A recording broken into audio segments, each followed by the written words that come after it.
नमस्कार दोस्तों, एग्जामोफोबिया YouTube channel में आप सभी लोगों का स्वागत है। जैसा कि सभी साथियों को विदित है कि हम लोग अपने यूट्यूब चैनल के माध्यम से जो है विभिन्न संस्थानों की यूपीएससी से रिलेटेड जो है टेस्ट पेपर सॉल्व करवा रहे हैं। तो उसी कड़ी में आज हम लोग जो है विजन आईएएस का टेस्ट क्रमांक नंबर 7वां चर्चा करने वाले हैं। 7वें नंबर का test paper basically Indian economy पे आधारित है, जिसके तहत हम लोग 100 क्वेश्चन सॉल्व करने वाले हैं और इसके एक्सप्लेनेशन को भी हम लोग विस्तार से जानेंगे। तो चलिए शुरू करते हैं आज का टेस्ट पेपर नंबर 7वां क्वेश्चन नंबर 1 के साथ।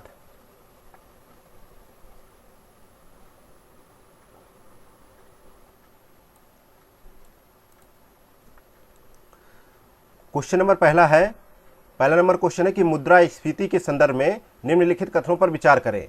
पहला कथन है कि अर्थव्यवस्था में वस्तुओं और सेवाओं की आपूर्ति में कमी के कारण जो है डिफ्लेशन उत्पन्न हो सकती है। ठीक है। दूसरा कथन है कि जो है डिसइन्फ्लेशन वस्तुओं और सेवाओं की कीमतों में समान गिरावट है। ठीक है। दो अलग अलग चीज़ें हैं यहाँ पे दे रखा है अपस्फीति, यहाँ पे अस्फीति दे रखा है। दोनों अलग अलग चीज़ें हैं। ठीक है। इसको बोलते हैं डिफ्लेशन और इसको बोलते हैं डिसइन्फ्लेशन। ठीक है। अब यहाँ पे डिफ्लेशन के दौरान जो है मुद्रा की क्रय शक्ति बढ़ सकती है। तो यहाँ पे जो है डिफ्लेशन के दौरान जो है मुद्रा की जो है क्रय शक्ति बढ़ सकती है। तीसरा स्टेटमेंट है। अब आपको यहाँ से पूछा जा रहा है कि उपर्युक्त कथनों में से कितने कथन सही है, तो बताना है कि कितने कथन यहाँ पे सही है। तो बात करें स्टेटमेंट के हिसाब से, तो तीसरे कथन की बात कर लेते हैं। तो डिफ्लेशन जो है वस्तुओं और सेवाओं की कीमतों में एक जो है साधारण गिरावट है, जो आमतौर पर जो है अर्थव्यवस्था में धन की आपूर्ति एवं क्रेडिट में संकुचन के कारण उत्पन्न होती है। इसके अलावा बात की जाए तो जो अपस्फीति है, जिसको डिफ्लेशन कहा जाता है, यह जो है मुद्रास्फीति के विपरीत होती है। आरंभ में जो है अपस्फीति उपभोक्ताओं पर सकारात्मक प्रभाव डालती है, क्योंकि इससे उनकी क्रय शक्ति बढ़ जाती है। तो यहाँ पे तीसरा स्टेटमेंट सही हो गया। ठीक है, कि उनकी क्रय शक्ति बढ़ जाती है। ठीक है। अब बात करते हैं पहले स्टेटमेंट की। अपस्फीति या तो वस्तुओं और सेवाओं की आपूर्ति में वृद्धि होने या धन और ऋण की आपूर्ति में वृद्धि न होने के कारण हो सकती है। दोनों ही स्थितियों में हो सकती है, इसलिए पहला स्टेटमेंट यहाँ पे गलत हो जाता है। ठीक है। यहाँ पे सिर्फ लिखा है कि कमी के कारण जो है अपस्फीति उत्पन्न होती है, इसलिए यहाँ पे पहला स्टेटमेंट गलत हो गया। अब बात करते हैं दूसरे स्टेटमेंट की। तो यहाँ पे देखा जाए तो जो है डिसइन्फ्लेशन की बात हो रही है। तो डिसइन्फ्लेशन जो है ये कीमत जो है मुद्रास्फीति की गति का जो है अस्थायी रूप से मंद होना है, और इसका उपयोग जो है उन जो है घटनाओं का वर्णन करने के लिए किया जाता है जब मुद्रास्फीति की दर जो है अल्पावधि में बहुत कम हो जाती है। हालांकि कीमतों में अभी भी वृद्धि हो रही होती है, लेकिन जो है गति जो है धीमी हो जाती है। तो यहाँ पे ये जो है ये भी स्टेटमेंट गलत हो जाएगा। तो अभी यहाँ पे पूछा जा रहा है, केवल एक स्टेटमेंट यहाँ पे सही है। नेक्स्ट देखते हैं क्वेश्चन नंबर दूसरा। निम्नलिखित में से कौन सा अंतरिक्ष यान हमारे सौर मंडल की सीमा माने जाने वाले हेलियोस्फीयर के बाहर संचालित है? तो यहाँ पे करेक्ट आंसर है डी ऑप्शन, जो है वायेजर 2। अभी हाल ही में वायेजर मिशन के इंजीनियरों द्वारा जो है 2026 तक वायेजर 2 के उपकरणों को लंबे समय तक चालू रखने के लिए एक नई योजना विकसित की है। और वायेजर 2 जो है को नासा द्वारा 1977 में प्रक्षेपित किया गया था, और इसका जो है प्रारंभिक उद्देश्य यह था कि अंतरिक्ष का गहनतापूर्वक जो है अन्वेषण करना। और वर्तमान में यह पृथ्वी से इतनी दूर है कि अंतरिक्ष यान से रेडियो संकेतकों को पृथ्वी तक पहुंचने में लगभग 18 घंटे का समय लग जाता है। आगे बढ़ते देखते क्वेश्चन नंबर तीसरा नंबर क्वेश्चन है, निम्नलिखित कथनों में से कौन सा जो है हेडकाउंट अनुपात का सर्वश्रेष्ठ वर्णन करता है? हेडकाउंट अनुपात का सर्वश्रेष्ठ वर्णन करता है कौन सा कथन? तो यहाँ पे तीसरे में हम लोग देखते हैं कि दे रखा है बी ऑप्शन, यह राष्ट्रीय निर्धनता रेखा से नीचे रहने वाली जनसंख्या का प्रतिशत है। ठीक है। इसको जो है HCR कहा जाता है। ठीक है। तो निर्धनता को मापने के लिए जो है पारंपरिक दृष्टिकोण यानी व्यक्ति की बुनियादी आवश्यकताओं को पूरा करने हेतु जो है बास्केट में शामिल जरूरी वस्तुओं एवं सेवाओं को खरीदने के लिए आवश्यक न्यूनतम व्यय यानी आय को निर्दिष्ट करता है। इस न्यूनतम व्यय या आय को निर्धनता रेखा कहा जाता है। ठीक है, लेकिन जो है यहाँ पे बात हो रही है निर्धनता अनुपात की। तो निर्धनता रेखा के से नीचे जो है नीचे की जनसंख्या के अनुपात को निर्धनता अनुपात या जो है हेड काउंट अनुपात यानी HCR कहा जाता है। इस प्रकार यहाँ पे बी ऑप्शन करेक्ट आंसर हो जाएगा। नेक्स्ट है क्वेश्चन नंबर जो है चौथा, निम्नलिखित कथनों पर विचार करें। पहला कथन है कि पूंजीगत वस्तुओं की नियमित टूट फूट को मूल ह्रास कहा जाता है। दूसरा कथन है किसी अर्थव्यवस्था में कोई वास्तविक व्यय ना होने पर भी मूल ह्रास की घटना की जाती है। तीसरा कथन है पूंजी के आकस्मिक रूप से होने वाले अप्रत्याशित विनाश को भी मूल ह्रास कहा जाता है। उपर्युक्त में से कितने कथन सही नहीं है ये आपको बताना है।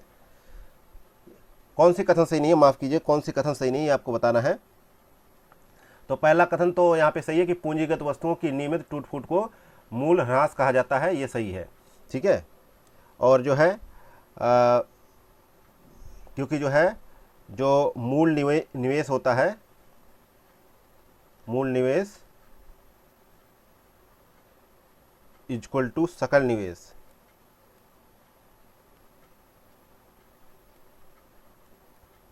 माइनस मूल ह्रास यानी डेप्रिसिएशन बोलते हैं इसको। ठीक है, और यहाँ पे देखा जाए तो दूसरा स्टेटमेंट भी यहाँ पे सही है और तीसरा स्टेटमेंट यहाँ पे गलत हो जाता है। क्यों गलत हो जाता है इस पर चर्चा कर लेते हैं।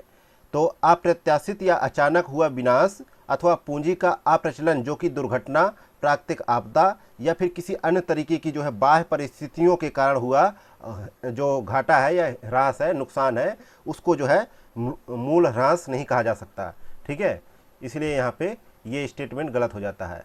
तो यहाँ पे जो है पहला और दूसरा यहाँ पे सही है, लेकिन तीसरा यहाँ पे गलत है। तो डी ऑप्शन यहाँ पे करेक्ट आंसर हो जाएगा।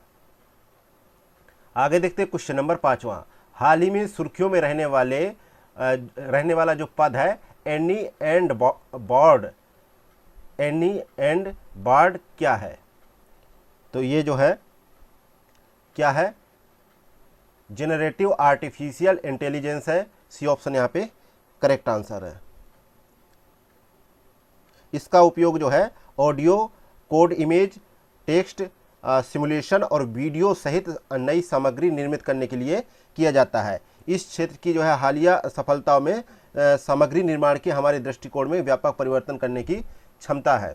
ठीक है, और जो है ये जो नई टेक्निक है जनरेटिव आर्टिफिशियल इंटेलिजेंस, इसके बारे में बात की जा रही है। और इसके जो है उदाहरण के तौर पे देखा जाए तो चैट जीपीटी आया है। ठीक है, इसके अलावा जो है बार्ड आया है, जो है एनी बॉट आया है। ठीक है, ये सब जो है इसी के जो है एग्जाम्पल है। नेक्स्ट है क्वेश्चन नंबर 6वां नंबर क्वेश्चन है प्रत्यक्ष विदेशी निवेश और विदेशी पोर्टफोलियो निवेश के संदर्भ में निम्नलिखित कथनों में से कौन सा कथन सही होगा? तो यहाँ पे देखा जाए कि जो है कौन सा कथन सही होगा।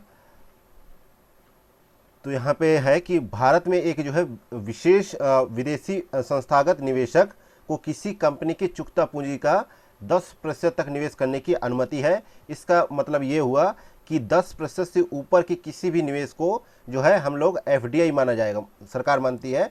हालांकि आधिकारिक तौर पर ऐसा परिभाषा मौजूद नहीं है, लेकिन जो है माना जाता है ऐसा कि FDI के रूप में वर्गीकृत किए जाने के लिए विदेशी प्रत्यक्ष निवेशक को किसी न्यूनतम पूंजीगत राशि की आवश्यकता नहीं होती। तो यहाँ पे जो है पहला स्टेटमेंट यहाँ पे सही हो जाएगा। आगे बढ़ते हैं तो देखते हैं क्वेश्चन नंबर 7वां नंबर क्वेश्चन कह रहा है सीमांत स्थायी सुविधा के संदर्भ में निम्नलिखित कथनों पर विचार करें। पहला कथन है कि MSF मौद्रिक नीति का एक ऐसा साधन है जिसका प्रयोग जो है बैंकों से अतिरिक्त तरलता को अवशोषित करने के लिए किया जाता है। दूसरा कथन है इसका उद्देश्य जो है अंतर बैंक बाजार में एक दिवसीय उधार दर की जो है अस्थिरता को कम करना है। तीसरा कथन है इस सुविधा के अंतर्गत उधार लेने की दर हमेशा रेपो दर से अधिक होती है। तो उपर्युक्त कथनों में से कितने कथन यहाँ पे सही होंगे? तो अब बात करते हैं पहले MSF के बारे में कि MSF होता क्या है। तो इसको बोलते हैं, इसका होता है सीमांत स्थायी सुविधा। ये भारतीय रिजर्व बैंक द्वारा अपनी मौद्रिक नीति में घोषित की गई एक नई योजना है और यह एक दंडात्मक दर है। यह वाणिज्यिक बैंकों पर उन्हें केंद्रीय बैंकों से तरलता समायोजन सुविधा के आधार से मिलने वाले उधार के ऊपर और उससे अधिक उधार ली गई राशि पर लागू होती है। यह है आरबीआई द्वारा बैंकिंग प्रणाली में तरलता डालने हेतु उपयोग किया जाने वाला एक नीतिगत साधन है। ठीक है, तो यहाँ पे पहला स्टेटमेंट गलत हो जाएगा। ठीक है, यहाँ पे कोई अतिरिक्त जो है लिक्विडिटी जो है गेन करने का प्रयास नहीं हो रहा है आरबीआई द्वारा, इसलिए यहाँ पे पहला स्टेटमेंट गलत हो जाएगा। अब बात करते हैं दूसरे स्टेटमेंट की। ठीक है, तो दूसरा स्टेटमेंट कह रहा है कि इसका उद्देश्य जो है अंतर बैंक बाजार में जो है एक दिवसीय उधार दर की अस्थिरता को कम करना है। लेकिन जो है आरबीआई द्वारा इस योजना को जो है अंतर बैंक बाजार में एक दिवसीय उधार दर की अस्थिरता को कम करने के उद्देश्य से शुरू किया गया और साथ ही इसका एक अन्य उद्देश्य यह भी है कि वित्तीय प्रणाली में सुचारू मौद्रिक संचरण को जो है सक्षम बनाना। ठीक है, उसकी लिक्विडिटी को जो है एक जो है स्टेबिलिटी प्रदान करना। तो यहाँ पे जो है ये भी सही है। ठीक है, ये सही है। तीसरा स्टेटमेंट की बात की जा रही है, तो तीसरा स्टेटमेंट भी यहाँ पे सही है कि जो है एमएसएफ चूंकि एक दंडात्मक दर है इसलिए इसे हमेशा रेपो दर से अधिक निर्धारित किया जाता है। ये सही है। तो यहाँ पे दो स्टेटमेंट सही हो गए, बी ऑप्शन करेक्ट हो जाएगा। अगला है क्वेश्चन नंबर 8वां। बाह्य क्षेत्र के संदर्भ में विशेष आहरण अधिकार सदस्य देशों के आधिकारिक भंडार के पूरक हेतु एक अंतर्राष्ट्रीय जो है आरक्षित परिसंपत्ति है। इसका गठन निम्नलिखित में से किस संस्थान द्वारा किया गया है? तो इसका गठन जो है अंतर्राष्ट्रीय मुद्रा कोष द्वारा किया गया है। सी ऑप्शन करेक्ट आंसर है।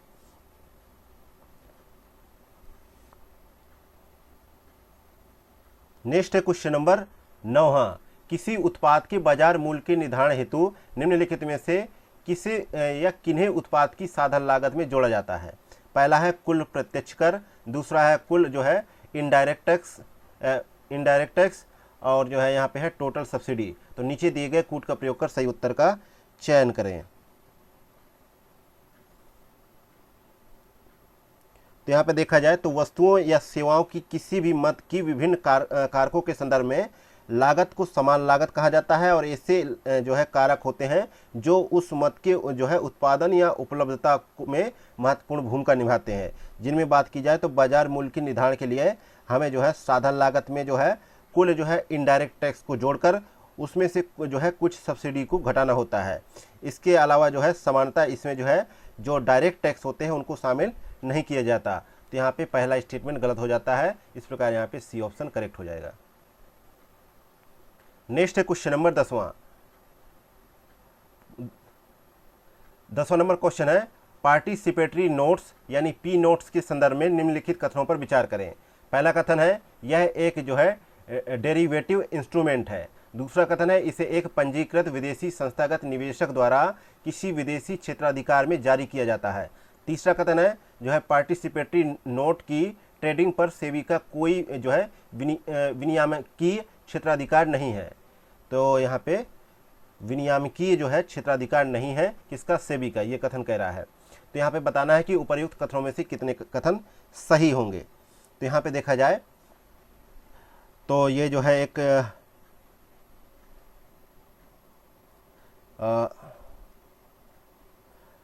पहला भी सही है, दूसरा भी सही है, तीसरा भी सही है। ठीक है, तो यहाँ पे सी ऑप्शन करेक्ट हो जाएगा। थोड़ा सा ये डेरिवेटिव इंस्ट्रूमेंट के बारे में बात कर लेते हैं थोड़ा सा, है ना।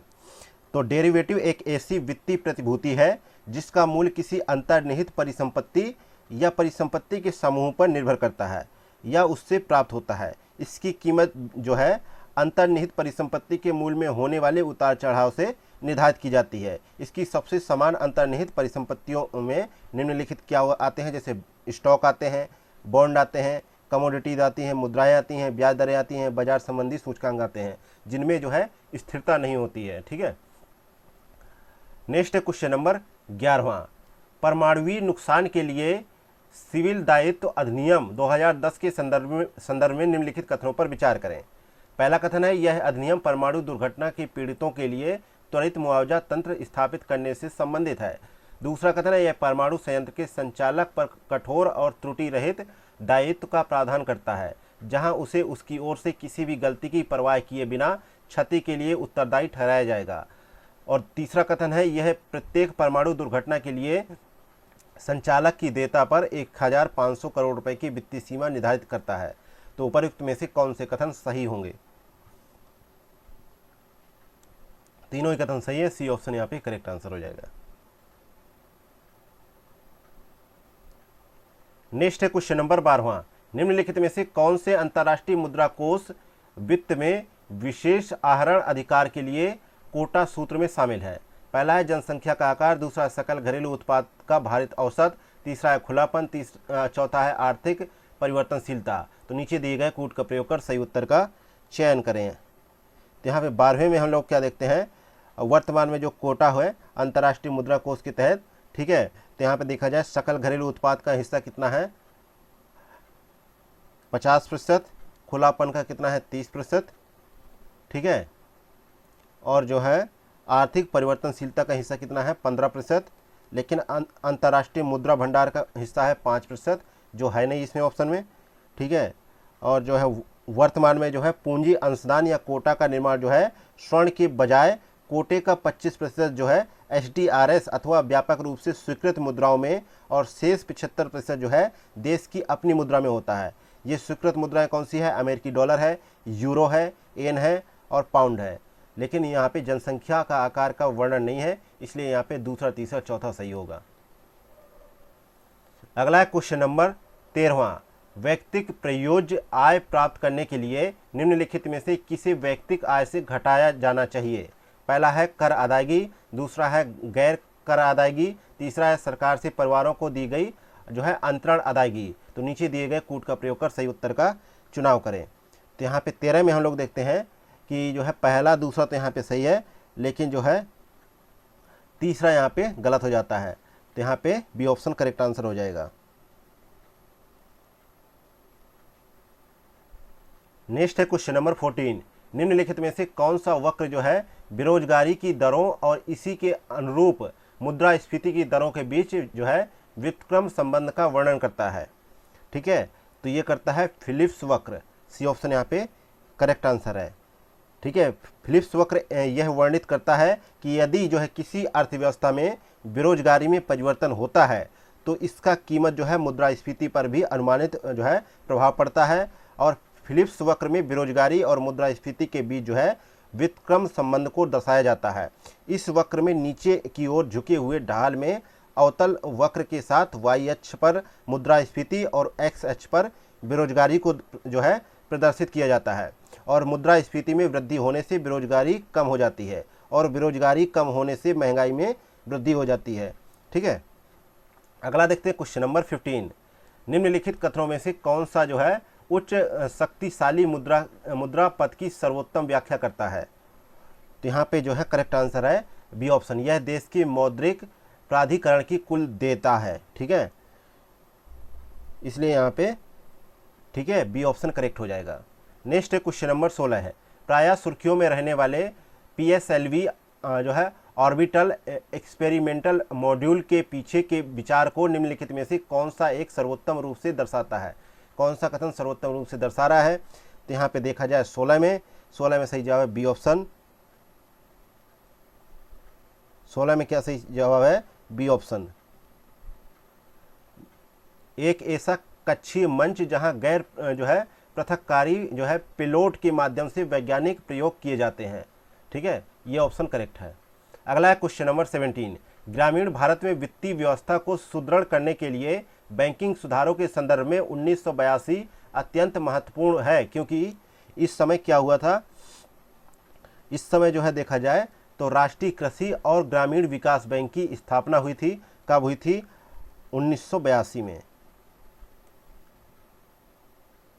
और यह जो है राष्ट्रीय कृषि और ग्रामीण विकास बैंक अधिनियम 1981 के तहत इसको स्थापित किया गया था। नेक्स्ट है क्वेश्चन नंबर 18 है। 18 नंबर क्वेश्चन है, निम्नलिखित में से कौन विश्व बैंक समूह का हिस्सा है? पहला है बहुपक्षीय निवेश गारंटी एजेंसी, दूसरा है अंतर्राष्ट्रीय विकास संघ, तीसरा है अंतर्राष्ट्रीय निवेश विवाद निपटारा केंद्र, चौथा है अंतर्राष्ट्रीय वित्त निगम। तो नीचे दिए गए कूट का प्रयोग कर सही उत्तर का चुनाव करें। तो यहाँ पे 18 में हम देखते हैं जो है सभी चारों जो है विश्व बैंक समूह के हिस्से हैं। डी ऑप्शन करेक्ट आंसर है। नेक्स्ट है क्वेश्चन नंबर 19, निम्नलिखित कथनों पर विचार करें। पहला कथन है पीजोमीटर भूजल स्तर को मापते हैं जबकि डिजिटल जल स्तर रिकॉर्डर रिकॉर्ड की गई जानकारी को डिजिटल रूप से प्रसारित करते हैं। दूसरा कथन है भूजल संदूषण ज़्यादातर मानव जनित होने के बजाय जो है भूगर्भिक होते हैं। तो उपर्युक्त कथनों में से कौन से कथन यहाँ पे सही है? तो यहाँ पे जो है दोनों कथन सही है, इसलिए सी ऑप्शन यहाँ पे करेक्ट हो जाएगा। नेक्स्ट देखते हैं क्वेश्चन नंबर 20, निम्नलिखित कथनों पर विचार करें। पहला कथन है कि कैलोरी खपत आधारित निर्धनता आकलन में परिवर्तन। दूसरा है ग्रामीण और शहरी भारत में एक समान पॉवर्टी लाइन बास्केट। तीसरा कथन है मूल समायोजन के साथ स्थानिक और सामयिक मुद्दों को हल करने के लिए मूल समायोजन प्रक्रिया में परिवर्तन। चौथा कथन है निर्धनता का आकलन करते समय स्वास्थ्य और शिक्षा पर किए जाने वाले निजी व्यय का समावेशन। तो निर्धनता के आकलन हेतु समीक्षा पद्धति के लिए गठित तेंदुलकर समिति द्वारा उपर्युक्त में से कितनी सिफारिशें की गई थी? तो यहाँ पे देखा जाए 20 को देखते हैं हम लोग, तो यहाँ पे सभी चारों सिफारिशें की गई थी। डी ऑप्शन यहाँ पे राइट होगा। नेक्स्ट है क्वेश्चन नंबर 21, जब कोई व्यक्ति नई नौकरी की तलाश कर रहा होता है या नौकरियों के बीच अदला बदली कर रहा होता है तो यह नौकरियों के बीच के समय अंतराल को संदर्भित करती है। उपर्युक्त पंक्ति में किस प्रकार की बेरोजगारी का उल्लेख किया गया है? तो यहाँ पे देखा जाए 21 में, तो यहाँ पे सही जवाब होगा ए ऑप्शन, घर्षण बेरोजगारी को संदर्भित कर रहा होता है। ठीक है, ये ऑप्शन करेक्ट आंसर है। नेक्स्ट है क्वेश्चन नंबर 22, भारत में बाघ संगणना के 5वें चक्र के संदर्भ में निम्नलिखित कथनों पर विचार करें। पहला कथन कह रहा है कि पूर्वी घाट भारत में एकमात्र ऐसा भूदृश्य है जहां बाघों की संख्या कम हुई है। दूसरा कथन है राष्ट्रीय बाघ संरक्षण प्राधिकरण जो है बाघ संगणना के आकलन हेतु नोडल प्राधिकरण है। ठीक है, तो उपर्युक्त कथनों में से कौन सा कथन यहाँ पे करेक्ट होगा? तो 22 में हम लोग देखते हैं, तो यहाँ पे सही के लिए पूछा गया है। तो सही में हम लोग ये देखते हैं कि जो है पश्चिमी घाटों में जो है बाघों की संख्या में व्यापक स्थिरता के साथ जो है गिरावट दर्ज की गई है। ठीक है, और जो है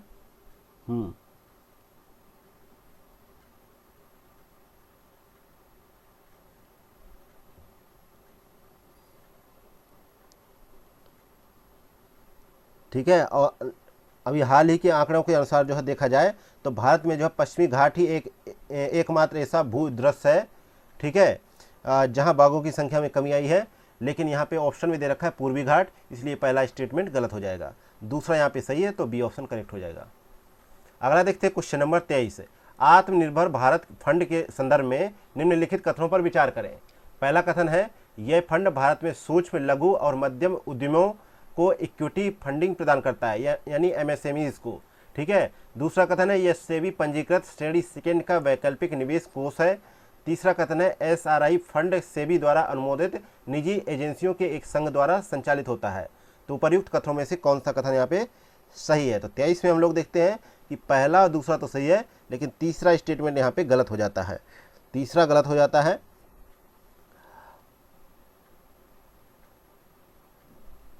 तो जो एसआरआई फंड है ये जो है ये फंड जो है NSIC venture capital fund limited द्वारा जो है संचालित होता है, यानी कार्यान्वित होता है। और यह सरकार की एमएसएमई विकास एजेंसी राष्ट्रीय लघु उद्योग निगम के पूर्ण स्वामित्व वाली सहायक कंपनी है। ठीक है, तो यहाँ पे जो है सेबी का कहीं जिक्र नहीं होता, इसलिए यहाँ पे जो है ये गलत हो जाता है। आगे बढ़ते हैं, देखते हैं क्वेश्चन नंबर 24 नंबर क्वेश्चन पूछ रहा है कि भारतीय अर्थव्यवस्था में मुद्रास्फीति लक्ष्यीकरण के संदर्भ में निम्नलिखित कथनों पर विचार करें। पहला कथन है मुद्रास्फीति लक्ष्यीकरण आरबीआई अधिनियम 1934 के तहत एक वैधानिक और संस्थागत फ्रेमवर्क है। दूसरा कथन है मुद्रास्फीति लक्ष्य का निर्धारण जो है आरबीआई द्वारा केंद्र सरकार के परामर्श से किया जाता है। तीसरा कथन है कि थोक मूल्य सूचकांक का उपयोग मुद्रास्फीति लक्ष्यीकरण के लिए प्रामाणिक माप के रूप में किया जाता है। तो उपर्युक्त कथनों में से कितने कथन यहाँ पे सही हैं? तो 24 में हम लोग ये देखते हैं कि यहाँ पे जो है केवल जो है एक कथन सही है, वो भी पहला वाला। दूसरा और तीसरा यहाँ पे गलत हो जाता है, दूसरा तीसरा गलत हो जाता है, ठीक है। क्योंकि जो है केंद्र सरकार जो है आरबीआई के परामर्श से प्रत्येक 5 वर्ष में एक बार जो है उपभोक्ता मूल्य सूचकांक के आधार पर मुद्रास्फीति लक्ष्य निर्धारित करती है, ठीक है, ठीक है। और जो है आरबीआई को इस लक्ष्य को प्राप्त करने की जिम्मेदारी सौंपी गई थी। साथ ही इसकी प्राप्ति हेतु उसे मौद्रिक नीति के संचालन की जो है स्वतंत्रता भी प्रदान की गई है, ठीक है। तो यहाँ पे जो है दूसरा तीसरा सही नहीं है। नेक्स्ट है क्वेश्चन नंबर 25। लॉजिस्टिक प्रदर्शन सूचकांक के संदर्भ में निम्नलिखित कथनों पर विचार करें। पहला कथन है यह व्यापार और विकास पर संयुक्त राष्ट्र सम्मेलन द्वारा जारी किया जाता है। दूसरा कथन है पिछले 5 वर्षों में लॉजिस्टिक्स प्रदर्शन सूचकांक में भारत की रैंकिंग में सुधार हुआ है। तो कथन है कि उपर्युक्त कथनों में से कौन सा कथन सही है। तो यहाँ पे 25 में हम लोग देखते हैं तो केवल जो है दूसरा कथन सही है, पहला कथन यहाँ पे गलत हो जाता है। क्योंकि जो है विश्व बैंक द्वारा जो है लॉजिस्टिक प्रदर्शन सूचकांक 2023 जारी किया गया, तो यहाँ पे पहला गलत हो जाता है। और देखा जाए तो वर्तमान में भारत की जो है 139 देशों की सूचकांक में 38वीं रैंकिंग है, और पिछली रैंकिंग जो 2018 में थी वो भारत की 44वीं रैंकिंग थी, ठीक है। काफ़ी सुधार हुआ है, ठीक है। आगे बढ़ते देखते क्वेश्चन नंबर 26। निम्नलिखित कथनों में से कौन सा प्राथमिक घाटे का सर्वोत्तम जो है वर्णन करता है। तो यहाँ पे देखते हैं 26 में बी ऑप्शन, यह चालू वर्ष का राजकोषीय घाटा है जिसमें से पिछली उधारियों पर ब्याज भुगतान घटाया गया होता है, ठीक है। तो ये प्राथमिक घाटा का एक जो है सर्वोत्तम उदाहरण है। नेक्स्ट है क्वेश्चन नंबर 27। उत्पत्ति के नियम पद निम्नलिखित में से किसके संदर्भ में प्रायः सुर्खियों में रहे हैं। यहाँ पे देखा जाए तो उत्पत्ति के नियम की बात की जाए तो किसी उत्पाद की आर्थिक राष्ट्रीयता निर्धारित करने के लिए मूल देश को दर्शाने वाले नियम है ये, और विभिन्न मामलों में व्यापार संबंधी नीतिगत उपायों जैसे कि जो है प्रशुल्क, कोटा, व्यापार उपाय आदि कार्यान्वयन उत्पाद के मूल जो है देश पर निर्भर करता है। इसलिए उत्पत्ति के नियम को स्थापित करने की आवश्यकता उत्पन्न होती है। उत्पत्ति के नियम का प्रयोग जो है कहाँ किया जाता है, जैसे कि वाणिज्यिक नीति के उपायों और साधनों जैसे डंपिंग रोधी शुल्क व जो है रक्षोपयोगों को क्रियान्वित करने के लिए। तो यहाँ पे देखा जाए तो डी ऑप्शन यहाँ पे करेक्ट हो जाएगा। घरेलू बाजार में विदेशी वस्तुओं की डंपिंग को रोकने हेतु व्यापारिक मानदंड विकसित करने के लिए। आगे देखते हैं जो है क्वेश्चन नंबर 28। निम्नलिखित कथनों पर विचार करें। पहला कथन है कि आरबीआई गवर्नर मौद्रिक नीति समिति का सदस्य नहीं होता है। दूसरा कथन है कि मौद्रिक नीति समिति ने मुद्रास्फीति लक्ष्यीकरण के प्राधिकार के रूप में आरबीआई गवर्नर को जो है प्रतिस्थापित किया है। तो उपर्युक्त कथनों के संदर्भ में निम्नलिखित में से कौन सा कथन सही होगा। तो हम लोग यहाँ पे 28 में देखते हैं कि पहला स्टेटमेंट गलत है लेकिन दूसरा स्टेटमेंट यहाँ पे सही है। क्योंकि जो है मौद्रिक नीति समिति जो है भारत में केंद्रीय बैंक की एक समिति है जिसके अध्यक्ष जो है इसके जो है गवर्नर होते हैं, जिन्हें मुद्रास्फीति को जो है निर्दिष्ट लक्ष्य स्तर सीमा के भीतर रखने के लिए बेंचमार्क नीतिगत ब्याज दर यानी रेपो दर तय करने का काम सौंपा जाता है, ठीक है। इसलिए पहला स्टेटमेंट गलत था। नेक्स्ट देखते हैं क्वेश्चन नंबर 29। निम्नलिखित युग्मों पर विचार करें। एक तरफ दे रखा है जैव विविधता विरासत स्थल, दूसरी तरफ उनकी अवस्थिति। तो जो है गंधमर्दन पहाड़ी जो है कहाँ पर है,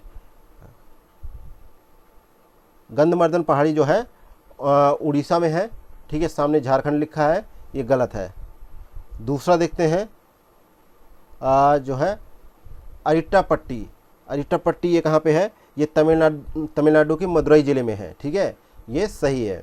अगला है नमथिंग पोखरी, ये कहाँ पे है, ये पश्चिम बंगाल में है, सामने लिखा है असम, ठीक है। तो यहाँ पे बी ऑप्शन करेक्ट हो जाएगा, केवल एक ही सही सुमेलित है। नेक्स्ट देखते हैं क्वेश्चन नंबर 30। राजकोषीय नीति के संदर्भ में निम्नलिखित कथनों पर विचार करें। पहला कथन है कि प्रतिचक्रीय राजकोषीय नीति का तात्पर्य अर्थव्यवस्था में उछाल के दौरान सरकारी व्यय में वृद्धि और करों में कमी तथा मंदी के दौरान खर्च में कमी एवं करों में वृद्धि से है। दूसरा कथन है चक्रीय राजकोषीय नीति का तात्पर्य अर्थव्यवस्था में उछाल के दौरान व्यय में कमी और करों में वृद्धि तथा मंदी के दौरान व्यय में वृद्धि और करों में कमी करने से है। तो उपर्युक्त कथनों में से कौन सा कथन यहाँ पे सही है? तो 30 में हम ये देखते हैं यहाँ पे दोनों कथन गलत है, इसलिए यहाँ पे डी ऑप्शन करेक्ट हो जाएगा। नेक्स्ट बढ़ते हैं आगे क्वेश्चन नंबर 31 की ओर। भारतीय रिजर्व बैंक द्वारा बेसल मानक को मुख्यतः जो है प्रस्तुत किया गया है। तो यहाँ पे 31 में देखते हैं तो बेसल समझौता जो है वो बैंकिंग पर्यवेक्षण पर बेसल समिति द्वारा निर्धारित समझौते का एक समूह है। इसके तहत जो है यह समिति जो है पूंजी बाजार और परिचालन जोखिम के संबंध में बैंकिंग विनियमों पर सिफारिशें करती है। तो यहाँ पे जो है करेक्ट आंसर हो जाएगा ए ऑप्शन।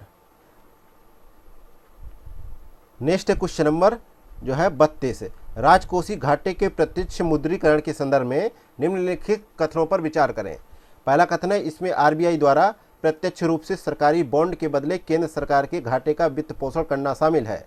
दूसरा कथन है राजकोषीय उत्तरदायित्व और बजट प्रबंधन अधिनियम 2003 के तहत इसकी अनुमति नहीं है। तीसरा कथन है यह अर्थव्यवस्था में कुल मुद्रा आपूर्ति को कम करता है। ठीक है, तो उपर्युक्त कथनों में से कितने कथन यहाँ पे सही हैं? ठीक है, तो यहाँ पे 32 में देखा जाए तो यहाँ पे जो है केवल पहला स्टेटमेंट सही है, दूसरा तीसरा यहाँ पे गलत हो जाता है। क्योंकि जो है राजकोषीय उत्तरदायित्व और बजट प्रबंधन अधिनियम के 2017 के संशोधन में एक बचाव खंड विशेष परिस्थितियों में इस तरीके से जो है प्रत्यक्ष मुद्रीकरण की अनुमति प्रदान करता है। तो यहाँ पे जो है दूसरा स्टेटमेंट गलत हो जाता है। यहाँ पे 2003 नहीं 2017 होना चाहिए। ठीक है, और नई मुद्रा की छपाई जो है स्फीतिकारी प्रकृति की होती है और अर्थव्यवस्था में मुद्रा की आपूर्ति में वृद्धि करती है, ना कि कमी करती है। तो ये भी गलत हो जाता है। नेक्स्ट है क्वेश्चन नंबर 33। निम्नलिखित कथनों पर विचार करें। पहला कथन है भारत में आरबीआई किसी भी परिस्थिति में विदेशी मुद्रा बाजार में हस्तक्षेप नहीं कर सकता। दूसरा कथन है भारत ने प्रबंधित जो है तृतीय विनिमय दर प्रणाली को अपनाया है। तो उपर्युक्त कथनों में से निम्नलिखित में से कौन सा कथन सही होगा? तो 33 में हम देखते हैं पहला तो गलत है, दूसरा यहाँ पे सही है। नेक्स्ट देखते हैं क्वेश्चन नंबर 34। पूंजी खाता परिवर्तनीयता के संदर्भ में निम्नलिखित कथनों पर विचार करें।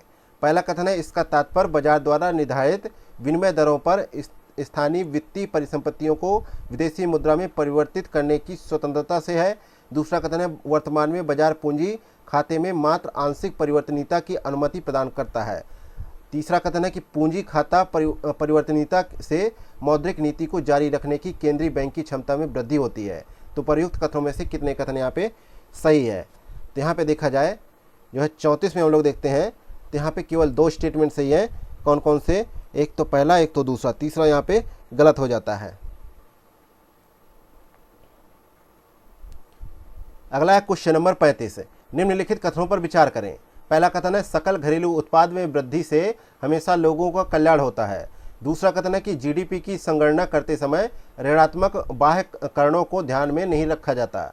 तीसरा कथन है जीडीपी की संगणना के दौरान गैर मौद्रिक विनिमय को आर्थिक गतिविधियों का हिस्सा नहीं माना जाता। तो उपर्युक्त कथनों में से कौन से कथन सही है? तो यहाँ पे 35 में देखते हैं तो दूसरा तीसरा सही है। ठीक है, लेकिन पहला यहाँ पे गलत हो जाता है। ठीक है, क्योंकि जो है यदि किसी देश के सकल घरेलू उत्पाद में वृद्धि हो रही होती है तो लोगों के कल्याण में उसके अनुसार वृद्धि नहीं हो सकती। ऐसा इसलिए क्योंकि जो है जीडीपी में हो रही वृद्धि कुछ व्यक्तियों या फर्मों के हाथों में संकेंद्रित हो सकती है। शेष के लिए हो सकता है कि जो है वास्तव में उनकी आय में गिरावट हुई हो। ठीक है, ऐसी स्थिति में यह नहीं कहा जा सकता कि पूरे देश के कल्याण में वृद्धि हुई है। ठीक है, नेक्स्ट है क्वेश्चन नंबर 36। हाल ही में सेंटर फॉर सोशल एंड जो है इकोनॉमिक प्रोग्रेस ने अपनी रिपोर्ट में भारत में महत्वपूर्ण खनिज आपूर्ति श्रृंखला के खराब प्रबंधन के बारे में चिंता व्यक्त की है।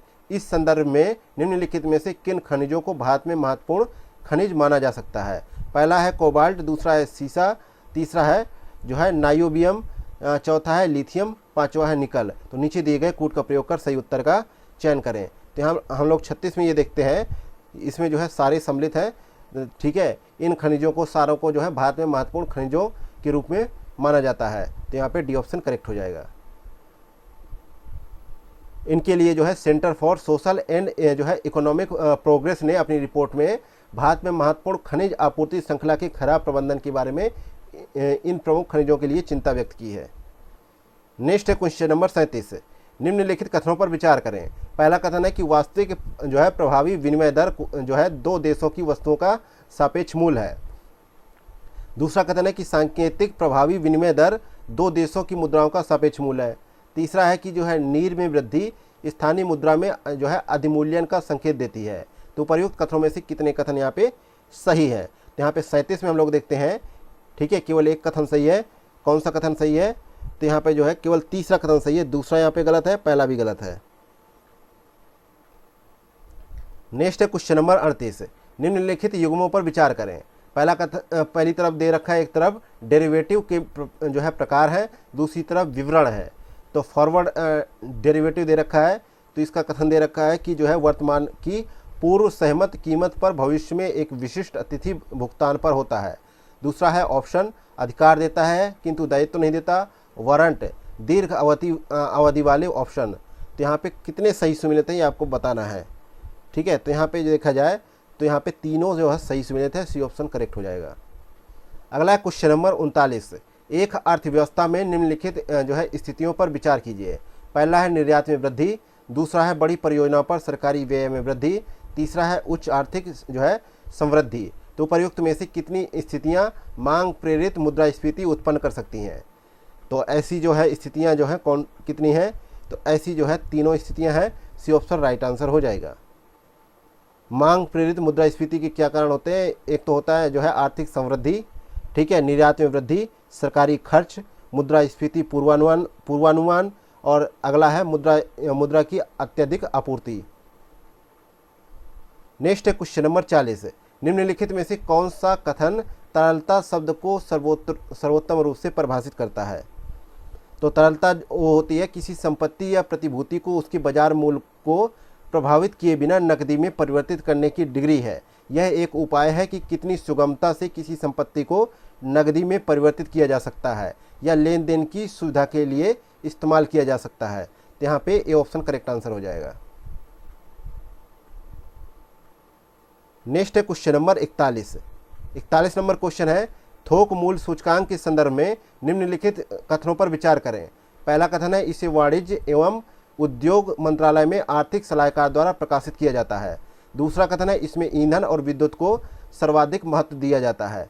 तीसरा कथन है, यह केवल उत्पादक स्तर पर ही मुद्रास्फीति का पता लगाता है। चौथा कथन है, यह सेवाओं की कीमतों में परिवर्तन को जो है अभिग्रहित नहीं करता है। तो यहाँ पे कौन सा कथन सही नहीं है ये आपको बताना है। तो 41 में हम लोग देखते हैं, ठीक है, तो दूसरा और तीसरा यहाँ पे सही नहीं है, बाकी पहला और चौथा सही है, ठीक है। क्योंकि जो है WPI जिसे जो है हमारा थोक मूल्य सूचकांक कहा जाता है, तो थोक मूल्य सूचकांक जो है लेन देन के बिंदु पर मूल्य परिवर्तन को जो है अभिग्रहित करता है, और इसमें थोक लेन देन की चरण तक लगाए गए कुछ कर और वितरण लागत शामिल हो सकते हैं। तो यहाँ पे जो है तीसरा स्टेटमेंट जो है गलत हो जाता है।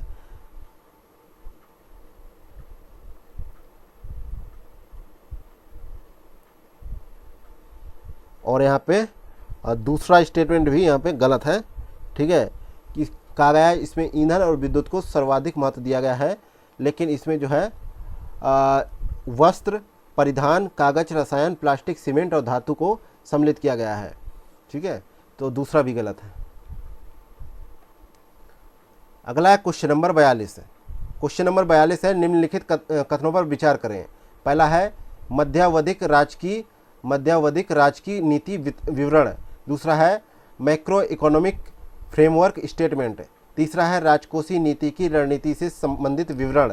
तो FRBM अधिनियम के तहत सरकार के लिए संसद में वार्षिक तौर पर केंद्रीय वित्तीय विवरण के साथ साथ उपर्युक्त में से कितनों को प्रस्तुत करना अनिवार्य है, ठीक है। तो यहाँ पे 42 को देखा जाए तो तीनों कथन यहाँ पे सही है, सी ऑप्शन करेक्ट आंसर हो जाएगा, ठीक है। नेक्स्ट है क्वेश्चन नंबर 43, पूंजी बाजार के संदर्भ में निम्नलिखित कथनों पर विचार करें। पहला कथन है पूंजी बाजार एक ऐसा वित्तीय बाजार है जिसमें जो है सामान्यतः अल्पकालिक वित्तीय लिखतों का व्यापार किया जाता है। दूसरा कथन है पूंजी बाजार मुद्रा बाजार की तुलना में अधिक तरलता प्रदान करता है। तो उपर्युक्त कथनों में से कौन सा कथन यहाँ पे सही है? तो यहाँ पे दोनों ही कथन गलत हो जाते हैं, डी ऑप्शन करेक्ट आंसर हो जाएगा। नेक्स्ट है क्वेश्चन नंबर 44, भारतीय रिजर्व बैंक के जो है नगद आरक्षित अनुपात में वृद्धि करने के निर्णय के परिणाम स्वरूप सर्वाधिक संभावना किसकी होती है? तो यहाँ पे जो है ब्याज दरों में वृद्धि की होती है, बी ऑप्शन करेक्ट आंसर हो जाएगा। नेक्स्ट है क्वेश्चन नंबर 45, अर्थव्यवस्था के संदर्भ में निम्नलिखित में से कौन सा एक जो है आधिकारिक आरक्षित बिक्री पद का सर्वोत्तम जो है वर्णन करता है? तो यहाँ पे 45 में देखते हैं, यह रिजर्व बैंक द्वारा विदेशी मुद्रा की बिक्री को संदर्भित करता है जब उसका भुगतान संतुलन घाटे की स्थिति में होता है। अगला क्वेश्चन नंबर 46, जगदीश चंद्र बोस के योगदान के संदर्भ में निम्नलिखित कथनों में से कौन सा कथन सही है? पहला कथन है वह भारत में बेतार संचार के अग्रदूतों में से एक थे। दूसरा कथन है उन्होंने पौधों की वृद्धि मापने के लिए जो है क्रिस्कोग्राफ यंत्र का आविष्कार किया। तीसरा कथन है वे मिलीमीटर तरंगदैर्घ्य के साथ रेडियो संचार प्रदर्शित करने वाले पहले व्यक्ति थे। तो नीचे दिए गए कूट का प्रयोग कर सही उत्तर का चयन करें। तो तीनों कथन सही है, डी ऑप्शन यहाँ पे करेक्ट हो जाएगा।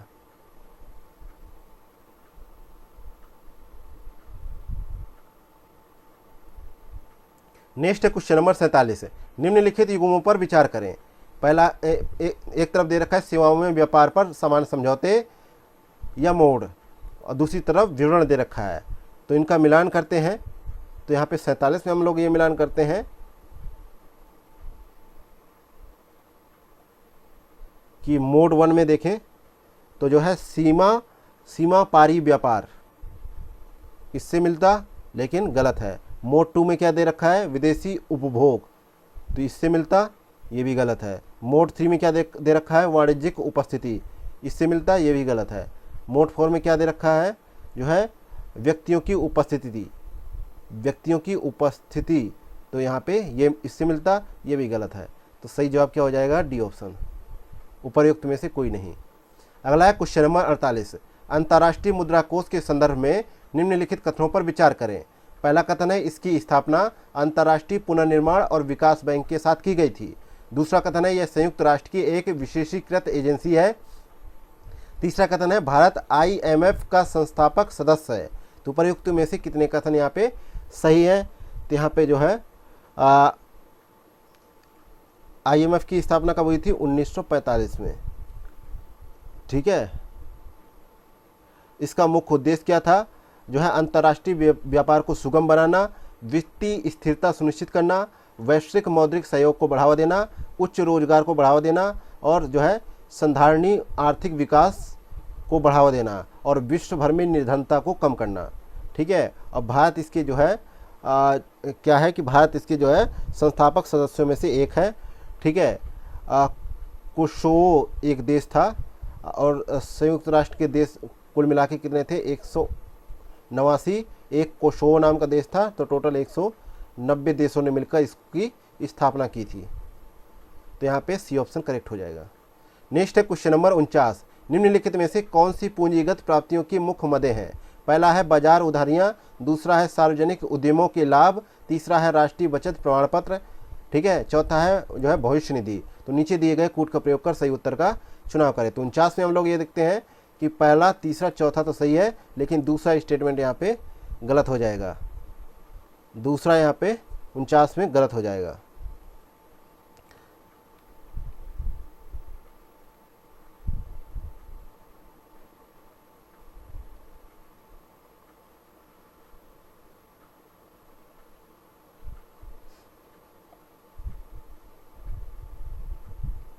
क्योंकि ये जो है ये पूंजीगत व्यय हैं, ना कि पूंजीगत प्राप्तियां।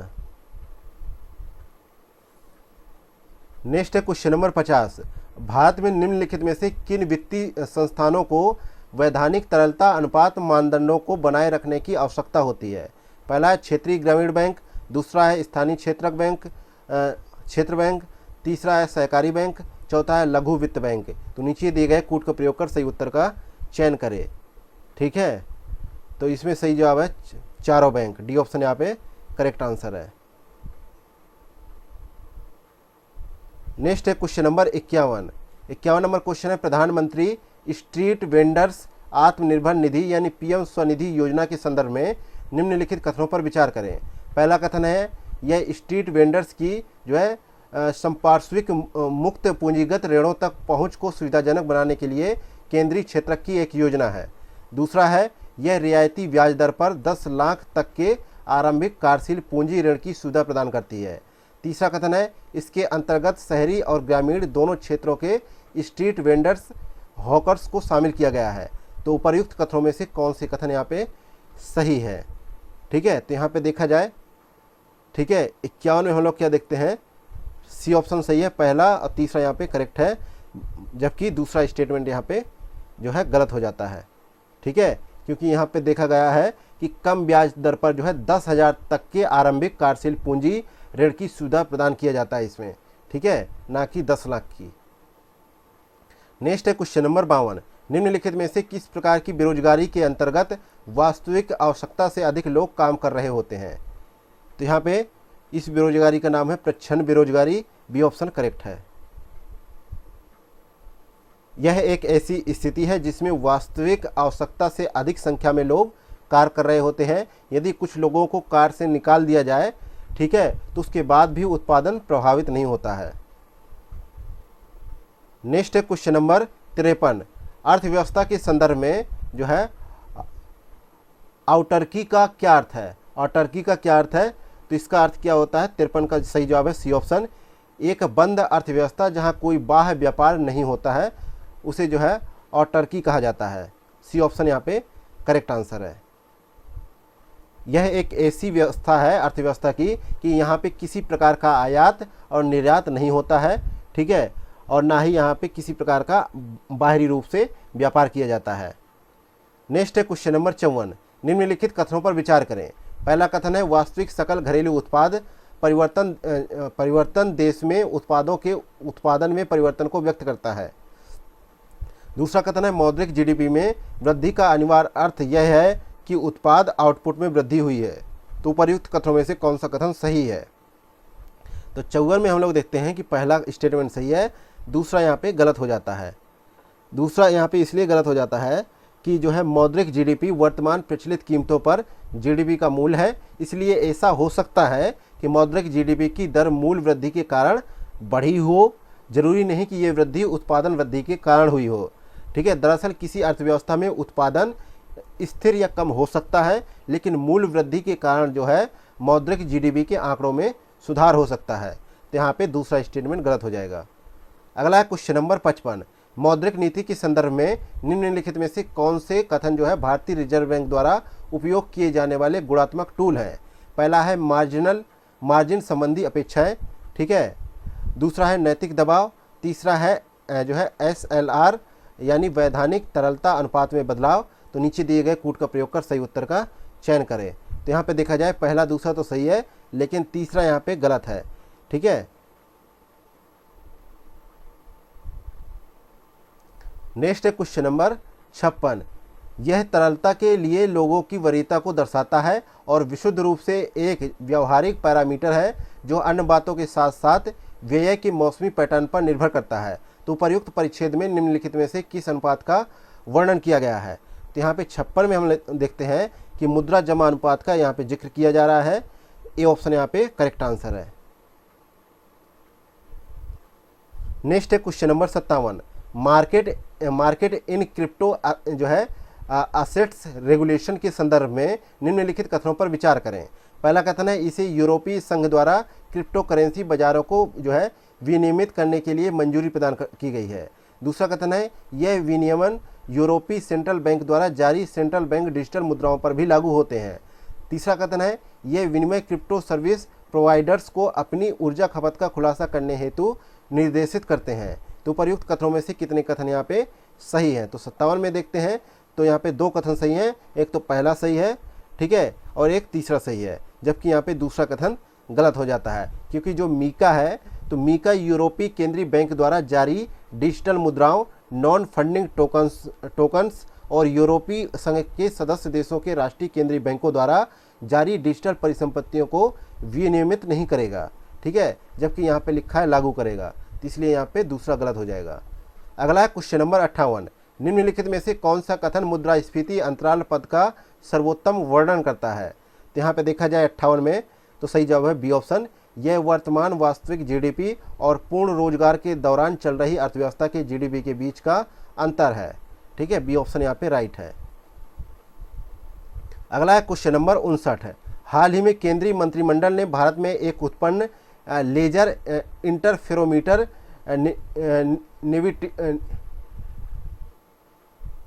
नेविटेशनल वेव ऑब्जर्वेटरी का निर्माण करने की मंजूरी प्रदान की है। इस संदर्भ में निम्नलिखित कथनों पर विचार करें। ये जो LIGO है शॉर्ट फॉर्म में, ये एस आकार का एक विशाल उपकरण है जिसका उपयोग जो है गुरुत्वाकर्षण तरंगों का पता लगाने के लिए किया जाता है। दूसरा कथन है विशाल ब्लैक होल्स के टकराने से गुरुत्वाकर्षण तरंगें उत्सर्जित होती हैं। तीसरा कथन है किसी पिंड द्वारा उत्सर्जित प्रकाश का उपयोग गुरुत्वाकर्षण तरंगों की जांच के लिए किया जा सकता है। तो उपर्युक्त कथनों में से कितने कथन यहाँ पे सही हैं। तो यहाँ पे ये देखा जाए 59 में यहाँ पे केवल पहला स्टेटमेंट सही है, ठीक है, मतलब एक स्टेटमेंट सही है। वो स्टेटमेंट कौन सा है, ठीक है, वो स्टेटमेंट है दूसरे नंबर का, जबकि पहला यहाँ पे गलत है, ठीक है, और तीसरा भी यहाँ पे गलत है। अगला है क्वेश्चन नंबर 60, हाल ही में निम्नलिखित में से किस संगठन ने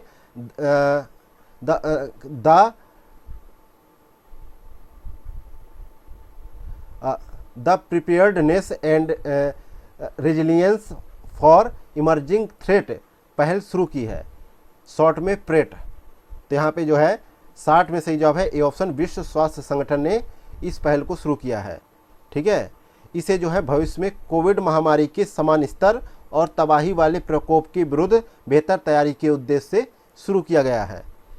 नेक्स्ट देखते हैं क्वेश्चन नंबर 61 है, निम्नलिखित कथनों में से कौन सा WTO के MFN यानी मोस्ट फेवर्ड नेशन सिद्धांत का सर्वोत्तम वर्णन करता है। तो यहाँ पे देखा जाए तो 61 का यहाँ पे सही जवाब है बी ऑप्शन, देशों को बिना किसी पूर्वाग्रह के सभी जो है व्यापार भागीदारों के साथ समान व्यवहार करना चाहिए। ये जो है सिद्धांत है मोस्ट फेवर्ड नेशन का।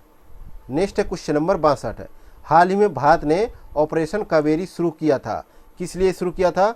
तो भारत में मौजूद युद्धग्रस्त सूडान से भारतीयों को निकालने के लिए ऑपरेशन कावेरी शुरू किया गया था और इसके तहत लगभग 3000 भारतीयों को सूडान के अलग अलग हिस्सों से निकाला गया था। तो यहाँ पे जो है सही जवाब होगा डी ऑप्शन। अगला है क्वेश्चन नंबर 63 है, खुले बाजार की क्रियाओं के संदर्भ में निम्नलिखित कथनों पर विचार करें। पहला कथन है कि पूर्ण रूप से खुली क्रियाओं में धन का जो है अंतःक्षेपण या अवशोषण स्थायी प्रकृति का होता है। दूसरा कथन है रेपो एक प्रकार की खुले बाजार की क्रिया है जिसमें केंद्रीय बैंक निश्चित तिथि और निश्चित मूल्य पर प्रतिभूतियों को खरीदने का वादा करता है। तो प्रयुक्त कथनों में से कौन सा कथन यहाँ पे सही है। तो 63 में हम देखते हैं दोनों कथन सही हो जाएंगे, इसलिए सी ऑप्शन करेक्ट होगा। अगला है क्वेश्चन नंबर 64 है, विश्व व्यापार संगठन में सब्सिडी के संदर्भ में निम्नलिखित कथनों पर विचार करें। पहला कथन है कि ग्रीन बॉक्स सब्सिडी किसानों को दिया जाने वाला एक निश्चित प्रत्यक्ष भुगतान है जहां किसानों को उत्पादन सीमित करने की आवश्यकता होती है। दूसरा कथन है कि एम्बर बॉक्स सब्सिडी घरेलू नीतियां हैं जिनका उत्पादन और व्यापार पर सीधा प्रभाव नहीं पड़ता है। तो उपयुक्त में से कौन सा कथन यहाँ पे सही है। तो 64 में हम देखते हैं ना तो पहला सही है ना तो दूसरा सही है, ठीक है, दोनों ही कथन यहाँ पे गलत हो जाते हैं। आगे बढ़ते हैं तो देखते हैं क्वेश्चन नंबर 65, निम्नलिखित पर विचार करें। पहला कथन है वस्तुओं और सेवाओं के लिए किया गया भुगतान। दूसरा है भेजी गई या प्राप्त की गई विदेशी सहायता, ठीक है। तीसरा है निवासियों को मिलने वाला वेतन या पेंशन। चौथा है प्रेषण। तो उपयुक्त में से कितने बैलेंस ऑफ करंट अकाउंट में शामिल होते हैं। तो यहाँ पे 65 में हम लोग देखते हैं, 65 में हम लोग क्या देखते हैं, सभी चारों शामिल होते हैं बैलेंस ऑफ करंट अकाउंट में। डी ऑप्शन करेक्ट है। नेक्स्ट है क्वेश्चन नंबर 66, मसाला बॉन्ड के संदर्भ में निम्नलिखित कथनों पर विचार करें। पहला कथन है मसाला बॉन्ड भारतीय पूंजी बाजार में जारी किए गए ऋण प्रपत्र होते हैं। दूसरा कथन है ये बॉन्ड सीधे भारतीय रुपए में जारी किए जाते हैं। तीसरा कथन है मसाला बॉन्ड के मामले में मुद्रा जोखिम निवेशक पर जो है स्थानांतरित कर दिया जाता है। तो प्रयुक्त कथनों में से कितने कथन यहाँ पे सही है? तो 66 में हम लोग देखते हैं जो है केवल 2 स्टेटमेंट सही है, पहला गलत हो जाता है, ठीक है, क्योंकि जो है मसाला बॉन्ड जो है ये विदेशी पूंजी बाजारों में जारी किए गए भारतीय रुपए में जो है मूल्यांकित ऋण प्रपत्र हैं, ठीक है। तो यहाँ पे पहला गलत हो जाता है। और मसाला बॉन्ड सीधे भारतीय रुपए में जारी किए जाते हैं। इनमें विनिमय दर संबंधी जोखिम निवेशक को उठाना पड़ता है और रुपए की दर में गिरावट का मसाला बॉन्ड जारीकर्ता पर कोई प्रभाव नहीं पड़ता है। और यहाँ पे दूसरा और तीसरा सही हो जाता है, ठीक है। नेक्स्ट है क्वेश्चन नंबर 67। निम्नलिखित कथनों पर विचार करें। पहला कथन है ऐसी संभावना है कि भारत 2026 के अंत तक विश्व के सर्वाधिक आबादी वाले देश चीन को पीछे छोड़ देगा। दूसरा कथन है 65 वर्ष से अधिक आयु वर्ग की तुलना में भारत में 0 से 14 आयु वर्ग की जनसंख्या अधिक है, तो चीन की तुलना में भारत की जीवन प्रत्याशा बेहतर है। तो प्रयुक्त कथनों में से कौन सा कथन यहाँ पे सही है? ठीक है, तो यहाँ पे 67 को देखा जाए तो केवल दूसरा स्टेटमेंट सही है, पहला और जो है तीसरा यहाँ पे गलत हो जाता है, ठीक है।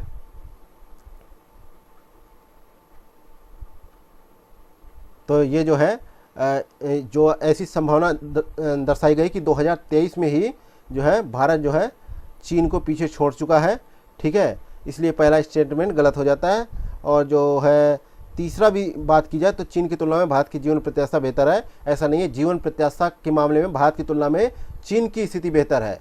चीन में महिलाओं की जीवन प्रत्याशा जो है कितनी है? 82 है और पुरुषों की प्रत्याशा जो है 76 है, जबकि रिपोर्ट के अनुसार भारत में यह आंकड़ा जो है महिलाओं की 74 है और पुरुषों की 71 है। नेक्स्ट देखते हैं क्वेश्चन नंबर 68। निम्नलिखित में से कौन सी मदें भारत में जो है अनुसूचित वाणिज्यिक बैंक के तुलन पत्र के आस्ती भाग में परिलक्षित होती हैं? पहला है अग्रिम ऋण, दूसरा है बैंक द्वारा धारित निवल म्यादी जमाएं, तीसरा है बैंक द्वारा धारित सरकारी प्रतिभूतियां, चौथा है जो है आरक्षित नकदी निधि जो है अनुपात। तो नीचे दिए गए कूट का प्रयोग कर सही उत्तर का चुनाव करें। तो 68 में हम ये देखते हैं कि जो है पहला, तीसरा और चौथा सही है, लेकिन यहाँ पे दूसरा गलत हो जाता है। आगे बढ़ते देखते क्वेश्चन नंबर 69। पंचवर्षीय योजनाओं का विचार निम्नलिखित में से किस देश से लिया गया है? तो यह विचार जो है किससे लिया गया है? सोवियत संघ से। तो डी ऑप्शन करेक्ट आंसर है। नेक्स्ट है क्वेश्चन नंबर 70। निम्नलिखित कथनों पर विचार करें। पहला कथन है उत्पादन कर एवं उपदान उत्पादन की मात्रा से स्वतंत्र होते हैं। दूसरा कथन है उत्पाद कर एवं उपदान का भुगतान या प्राप्ति प्रति इकाई उत्पाद के संदर्भ में होती है। तो उपर्युक्त में से कौन सा कथन यहाँ पे सही है? तो यहाँ पे 70 में देखा जाए तो सी ऑप्शन यहाँ पे करेक्ट आंसर हो जाएगा। नेक्स्ट है क्वेश्चन नंबर 71। भारतीय रिजर्व बैंक के निम्नलिखित में से कौन से उद्देश्य हैं? ठीक है, तो 71 में हम देखते हैं पहला है अर्थव्यवस्था के उत्पादक क्षेत्रों में ऋण का जो है पर्याप्त प्रवाह सुनिश्चित करना, दूसरा है वित्तीय स्थिरता बनाए रखना, तीसरा है बाह्य व्यापार को सुगम बनाना, चौथा है जनता के लिए पर्याप्त मात्रा में सिक्कों की आपूर्ति करना। तो नीचे दिए गए कूट का प्रयोग कर सही उत्तर का चयन करें। तो यहाँ पे देखा जाए सभी चारों विकल्प सही है, डी ऑप्शन करेक्ट हो जाएगा। अगला देखते हैं क्वेश्चन नंबर 72 जो है ओलिव रिडले कछुओं के संदर्भ में निम्नलिखित कथनों पर विचार करें। पहला कथन है ये विश्व में पाई जाने वाली सभी समुद्री कछुआ प्रजातियों में से सबसे बड़े हैं और अंतर्राष्ट्रीय प्रकृति संरक्षण संघ द्वारा इसे संवेदनशील के रूप में वर्गीकृत किया गया है। दूसरा कथन है सामान्यतः एक मादा ओलिव रिडले 100 से 150 अंडे देती है। दूसरा कथन है उड़ीसा राज्य में स्थित जो है ऋषि कुल्या समुद्र तट ओलिव रिडले कछुओं के लिए एक अधिसूचित वन्यजीव अभयारण्य है। तो यहाँ पे कौन सी कथन सही है ये आपको बताना है। तो यहाँ पे 72 में देखते हैं तो केवल यहाँ पे दूसरा कथन सही है, बाकी जो है पहला और जो है तीसरा यहाँ पे गलत हो जाता है। ठीक है, दूसरा सही है, दूसरा सही है। ठीक है,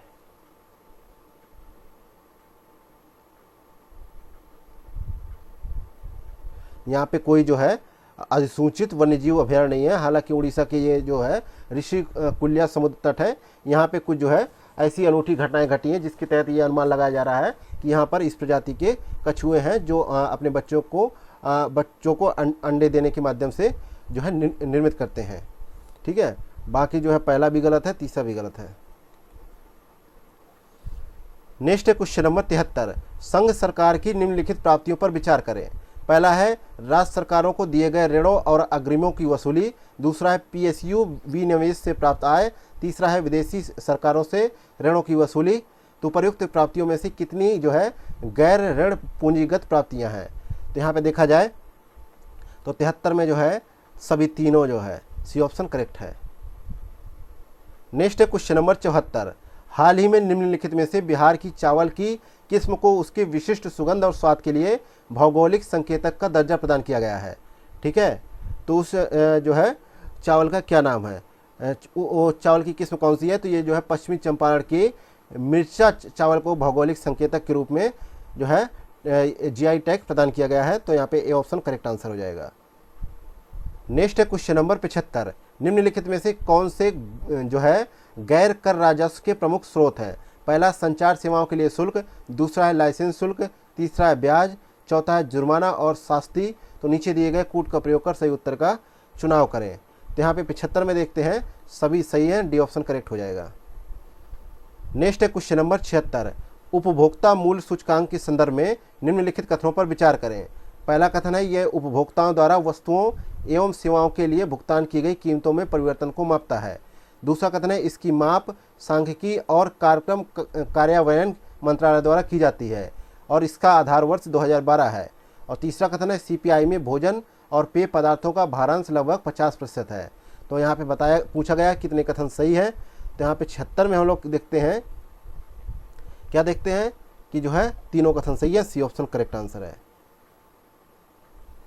सीपीआई में होता है जो है कंज्यूमर प्राइस इंडेक्स।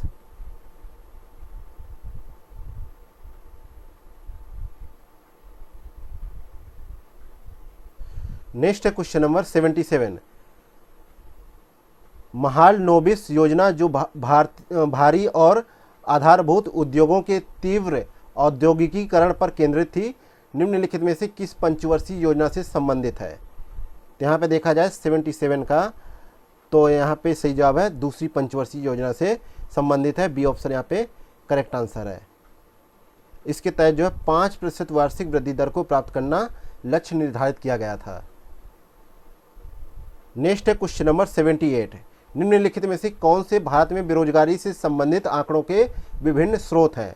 पहला है भारत की जनगणना रिपोर्ट, दूसरा है आवधिक श्रम बल सर्वेक्षण की वार्षिक रिपोर्ट, तीसरा है रोजगार कार्यालयों के साथ पंजीकरण से प्राप्त आंकड़े। तो नीचे दिए गए कूट का प्रयोग कर सही उत्तर का चयन करें। तो यहाँ पे जो है तीनों कथन सही है, डी ऑप्शन करेक्ट है। अगला है क्वेश्चन नंबर 79। रिकॉर्डियन तुल्यता निम्नलिखित में से किससे संबंधित है? तो 79 का सही जवाब है सरकारी खर्चे से संबंधित है, सी ऑप्शन करेक्ट आंसर है। यह सिद्धांत जो है ब्रिटिश अर्थशास्त्री डेविड रिकार्डो द्वारा 19वीं शताब्दी की शुरुआत में विकसित किया गया था। ठीक है, और जो है यह एक आर्थिक सिद्धांत है। इस सिद्धांत के अनुसार जो है वर्तमान करों या भविष्य के करों से जो है सरकार के खर्च का वित्त पोषण करने से समग्र अर्थव्यवस्था पर एक समान प्रभाव पड़ेगा।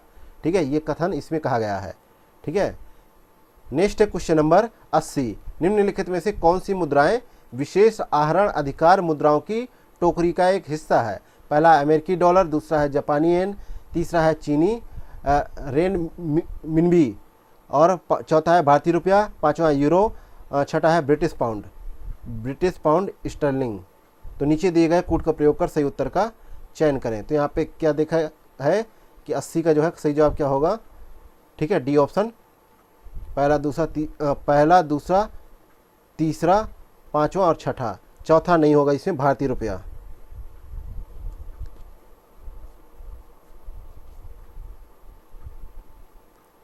नेक्स्ट है क्वेश्चन नंबर 81। भुगतान संतुलन के संदर्भ में निम्नलिखित में से कौन से कथन सही हैं? ठीक है, तो यहाँ पे दूसरा कथन सही है। यह किसी एक देश के निवासियों और शेष विश्व के बीच सभी आर्थिक लेन देन का एक जो है व्यवस्थित विवरण है, भुगतान संतुलन। नेक्स्ट है क्वेश्चन नंबर 82।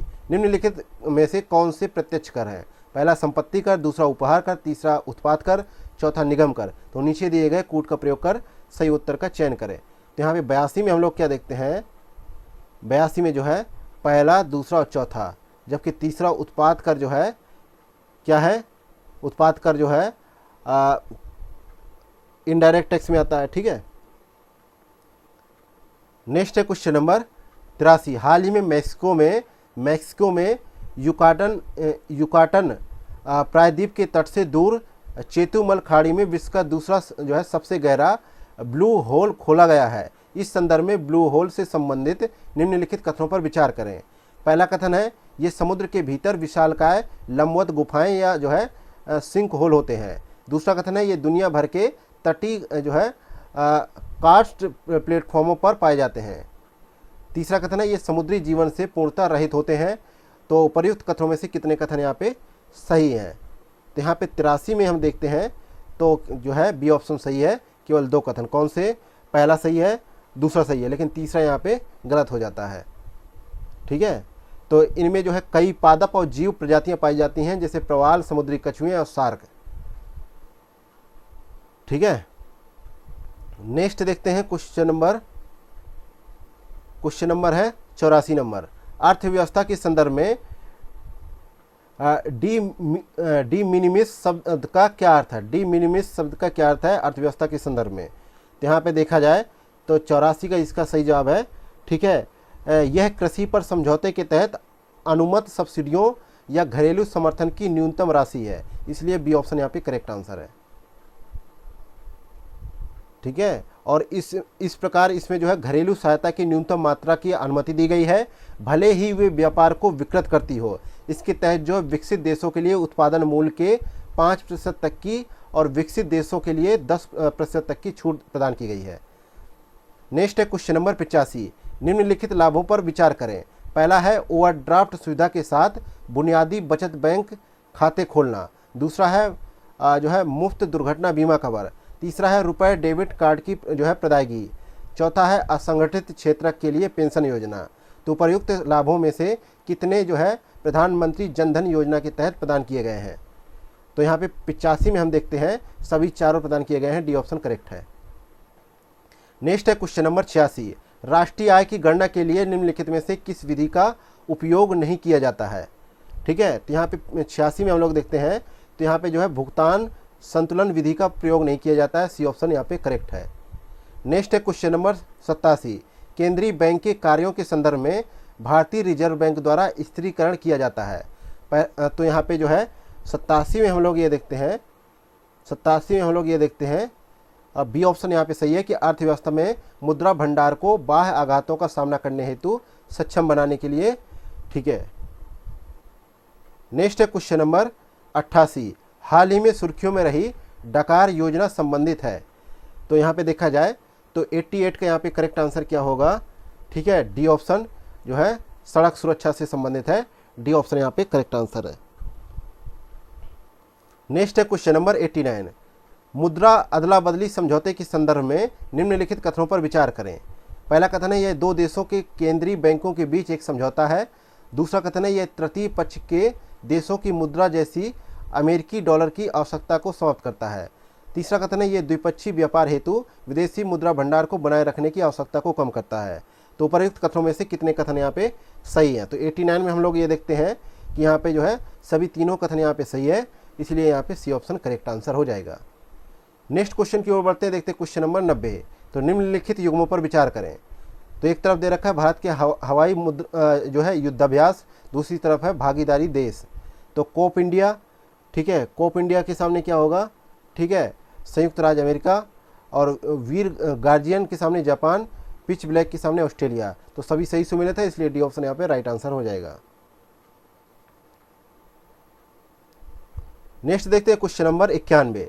भारत में मुद्रा आपूर्ति के उपायों के संदर्भ में निम्नलिखित कथनों पर विचार करें। पहला कथन है कि आरक्षित मुद्रा देश के मौद्रिक प्राधिकरण की संपूर्ण देयता होती है। दूसरा कथन है, मुद्रा आपूर्ति के सभी मापों में M4 सबसे अधिक तरल होती है। तीसरा कथन है, M1 मुद्रा आपूर्ति की सबसे अधिक प्रयोग किया जाने वाली माप है। तो उपर्युक्त कथनों में से कितने कथन यहाँ पे सही है? तो 91 का यहाँ पे करेक्ट आंसर है ए ऑप्शन, केवल पहला जो है, माफ़ कीजिएगा, एक कथन यहाँ पे सही है। कौन सा? ठीक है, पहला कथन ही सही है, दूसरा तीसरा यहाँ पे गलत है, क्योंकि जो है दूसरा तीसरा इसलिए गलत है कि M1 जो है समव्यवहार के लिए सबसे तरल और आसान है। ठीक है, तो जबकि M4 इनमें सबसे कम तरल है। ठीक है, इसलिए यहाँ पे दूसरा गलत हो जाता है। और M3 मुद्रा आपूर्ति की माप का सबसे साधारण रूप है, इसे जो है समस्त मौद्रिक संसाधन भी कहा जाता है, तो इसलिए तीसरा भी गलत है। नेक्स्ट है क्वेश्चन नंबर 92, भारत की मिशन कोविड सुरक्षा के संदर्भ में निम्नलिखित युग्मों पर विचार कीजिए। कोविड टीकाकरण और प्रकार दे रखा है, तो इनको वैक दे रखा है, इसके सामने दे रखा है एडोनो वायरस वेक्टर वैक्सीन, दूसरा है कोवैक्सीन, ठीक है, इसके सामने दे रखा है, तीसरा है जो जायडस कैडिला। तो इनके जो है प्रकार दे रखे हैं, इनका मिलान करना है, तो कितने यहाँ पे सही सुमेलित है, तो यहाँ पे तीनों ही सही सुमेलित है, डी ऑप्शन यहाँ पे करेक्ट आंसर हो जाएगा। अगला है क्वेश्चन नंबर 93, क्षेत्रीय ग्रामीण बैंकों के संदर्भ में निम्नलिखित कथनों पर विचार करें। पहला कथन है आरआरबीज की स्थापना नरसिम्हम वर्किंग ग्रुप 1975 की सिफारिशों के आधार पर की गई। दूसरा कथन है क्षेत्रीय ग्रामीण बैंक की इक्विटी पूर्णतः राज्य सरकार के स्वामित्व में होती है। तीसरा कथन है आरबीआई के दिशा निर्देशों के अनुसार प्राथमिकता प्राप्त क्षेत्रकों को ऋण के तहत आरबीज को अपने कुल ऋण का 75% प्रदान करना होता है। तो यहाँ पे कितने कथन सही होंगे, तो यहाँ पे 93 में हम लोग ये देखते पाते हैं कि जो है यहाँ पे केवल 2 कथन सही है, पहला सही है एक तो, और एक तीसरा सही है, लेकिन दूसरा यहाँ पे गलत हो जाता है, क्योंकि जो है वर्तमान में भारत में लगभग 40 आरआरबीज है, ठीक है, और 2020 में इनकी संख्या जो है कितनी हुई, 43 हुई। लेकिन क्षेत्रीय ग्रामीण बैंक की इक्विटी जो है केंद्र सरकार, संबंधित राज्य सरकार और प्रयोजक बैंक के पास कितनी रेशो में होती है, 50% केंद्र सरकार और संबंधित राज्य के 15%, और जो है प्रयोजक बैंक के पास जो है 35% जो है अनुपात में होती है, ठीक है, तो दूसरा गलत हो गया था। नेक्स्ट देखते हैं क्वेश्चन नंबर 94, निम्न में से कौन सा जो है प्रवाह जो है वेरिएबल नहीं है, ठीक है, तो यहाँ पर देखा जाए तो 94 का सही जवाब है सी ऑप्शन, जो धन है ये जो है वेरिएबल नहीं है, ठीक है, सी ऑप्शन करेक्ट आंसर है। नेक्स्ट है क्वेश्चन नंबर 95, सकल घरेलू उत्पाद अस्फीति के संदर्भ में निम्नलिखित कथनों पर विचार करें। पहला कथन है यह अर्थव्यवस्था में सभी घरेलू स्तर पर उत्पादित वस्तुओं और सेवाओं की कीमतों को दर्शाता है। दूसरा कथन है जो सीपीआई और डब्ल्यूपीआई के मामले के विपरीत अस्फीति में उपभोग पैटर्न में बदलाव जो है स्वचालित रूप से परिलक्षित नहीं होता है। तीसरा कथन है जीडीपी अस्फीति की गणना वित्त मंत्रालय के अधीन कार्यरत व्यय विभाग द्वारा की जाती है। तो उपर्युक्त कथनों में से कितने कथन यहाँ पे सही हैं, तो यहाँ पे देखा जाए 95 में, तो 95 में केवल एक कथन सही है, कौन सा, ठीक है, केवल पहला कथन सही है, दूसरा तीसरा यहाँ पे गलत है। नेक्स्ट है क्वेश्चन नंबर 96, निम्नलिखित में से किन्हें जो है ब्रेटन वुड्स इंस्टीट्यूशंस के रूप में जाना जाता है। पहला अंतर्राष्ट्रीय मुद्रा कोष, दूसरा है विश्व बैंक, तीसरा है विश्व व्यापार संगठन, चौथा है विश्व आर्थिक मंच। तो नीचे दिए गए कूट का प्रयोग कर सही उत्तर का चयन करें। तो पहले दूसरे को जाना जाता है, ठीक है, इनको कहा जाता है ब्रेटन वुड्स इंस्टीट्यूशंस, ठीक है। नेक्स्ट है क्वेश्चन नंबर 97, निम्नलिखित में से कौन से सूचकांक विश्व बैंक द्वारा प्रकाशित किए जाते हैं। पहला है विश्व आर्थिक आउटलुक, दूसरा है वैश्विक आर्थिक संभावना रिपोर्ट, तीसरा है विश्व विकास रिपोर्ट, चौथा है वैश्विक वित्तीय स्थिरता रिपोर्ट। तो नीचे दिए गए कूट का प्रयोग कर सही उत्तर का चुनाव करें। तो 97 में देखते हैं, तो दूसरा तीसरा यहाँ पे सही है, दूसरा तीसरा वैश्विक आर्थिक संभावना रिपोर्ट, विश्व विकास रिपोर्ट, ये विश्व बैंक द्वारा जो है प्रकाशित किया जाता है, ठीक है। इसके अलावा जो है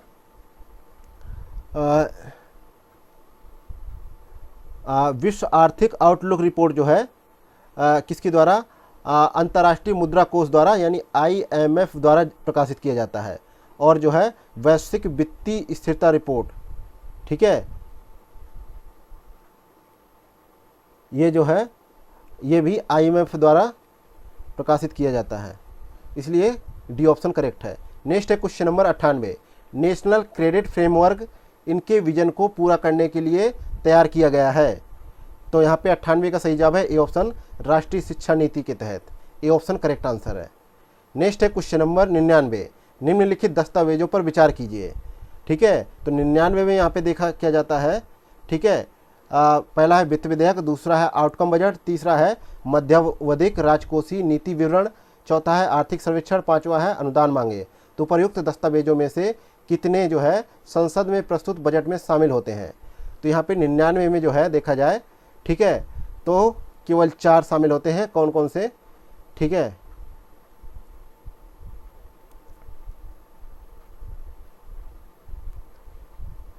कौन कौन से शामिल होते हैं? बजट भाषण होता है, अनुदान मांगे होती हैं, ठीक है, अनुदान मांगे होती हैं, और वित्त विधेयक होते हैं, और मध्यावधिक राजकोषीय नीतिगत विवरण होता है, और जो है बजट आउटकम होता है। ये जो है सम्मिलित होते हैं। अगला है क्वेश्चन नंबर 100। भारत की जैव विविधता के संदर्भ में पूर्वी भारत में देखा जाने वाला मैंग्रोव पिट्टा क्या है? तो यह जो है एक पक्षी है। बी ऑप्शन करेक्ट आंसर है। यह उड़ीसा के 2 तटीय जिलों में पहली बार देखा गया और इसकी संगणना भी की गई। इसका जो है इस संगणना में 179 पक्षियों को देखा गया, और जो है यह एक जो है स्वदेशी गैर प्रवासी पक्षी है। ठीक है, इसी के साथ ही विजन IAS संस्थान द्वारा संचालित जो UPSC के टेस्ट पेपर संचालित किए जा रहे हैं, उनमें से 7 नंबर के टेस्ट पेपर का यहीं पे समापन होता है, जो इंडियन इकोनॉमी पे आधारित था। मिलते हैं नेक्स्ट वीडियो में। Thank you for watching Examophobia YouTube channel.